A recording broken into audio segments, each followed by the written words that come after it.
Jadi sejalan dengan lahirnya produk peraturan perundang-undangan, khususnya Undang-Undang Nomor 2 Tahun 2001 tentang perubahan kedua atas Undang-Undang Nomor 21 Tahun 2021 tentang otonomi khusus Papua, di dalam ketentuan pasal 34 yang mengatur tentang alokasi khusus. Bunyi dari ketentuan pasal 34 tadi itu bahwa alokasi khusus sesuai peraturan perundang-undangan diprioritaskan kepada provinsi. Setelah saya melakukan sebuah kajian, pada saat itu kan gereja ini kan tidak diberikan bagian. Gereja hanya dikasih dalam bentuk dana hibah. Sedangkan pembagian ini dialokasikan untuk masyarakat adat 10% dan lain-lain, semua dapat 10%. Berdasarkan pemikiran itulah maka saya menulis sebuah gagasan pemikiran saya, yaitu peraturan daerah khusus tentang Badan Pelayanan Pekabaran Injil Tuhan di Provinsi Papua, alokasi khusus 10%, otonomi khusus Papua. Jadi peraturan daerah khusus yang saya sudah luncurkan kepada DPR Papua, dan DPR Papua sudah tindak lanjut kepada Gubernur Papua, dan dari yang diusulkan dari DPR Papua kepada Gubernur Papua itu, sehingga rancangan peraturan daerah khusus tentang Badan Pelayanan Pekabaran Injil Tuhan di Provinsi Papua, alokasi 10% otonomi khusus Papua ini sudah masuk di dalam Bapemperda DPR Papua nomor urutan kelima, yang nantinya ini surat sekuan DPR Papua kepada Gubernur Papua, usulan Bapemperda.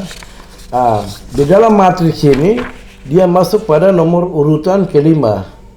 Sudah masuk, yang nanti dibahas juga di dalam bulan ini berjalan, Januari ke atas. Beberapa gagasan pemikiran saya ini sebuah gagasan baru yang saya melihat ada sebuah rekam jejak daripada misionaris berkebangsaan Eropa, terutama dua rasul Tuhan Otto dan Gessler di Mansinam pada tanggal 5 Februari 1855. Ada sebuah catatan dan doa surun. Dua rasul ini sampaikan kepada, dengan nama Allah kami menginjak tanah ini.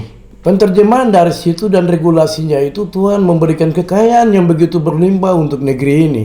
Tapi setelah saya melihat pergantian pimpinan daerah periode demi periode, tapi belum ada orang yang punya pemikiran bahwa gereja itu dia harus punya alokasi khusus lewat satu peraturan daerah khusus. Jadi kenapa saya melahirkan peraturan daerah khusus? Karena di Undang-Undang Otonomi Khusus tadi itu, jadi begini, Undang-Undang Otonomi Khusus kami ini kan dia bersifat lex spesial.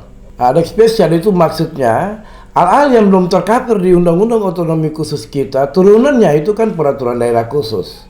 Jadi dari aspek produk eksistensinya itu bahwa eksistensi lembaga keagamaan di Provinsi Papua ini telah mendapat jaminan konstitusional dalam ketentuan bab 9 pasal 29 ayat 1 ya Undang-Undang Dasar 1945 yang mengatur bahwa negara berdasarkan ketuhanan yang Maha Esa.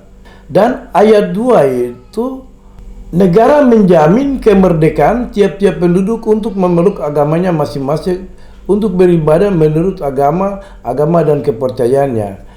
Itu substansi dasar dari Undang-Undang Dasar. Jadi pendiri-pendiri negara ini, mereka mendirikan negara ini kan mereka berlandaskan ketuhanan yang Maha Esa, yaitu mereka berlandaskan Tuhan. Ya.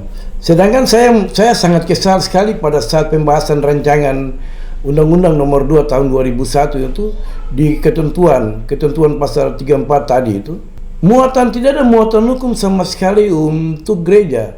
Dalam artian bahwa kenapa keagamaan, khususnya keagamaan Kristen di Provinsi Papua, kenapa tidak mendapat alokasi khusus 10%.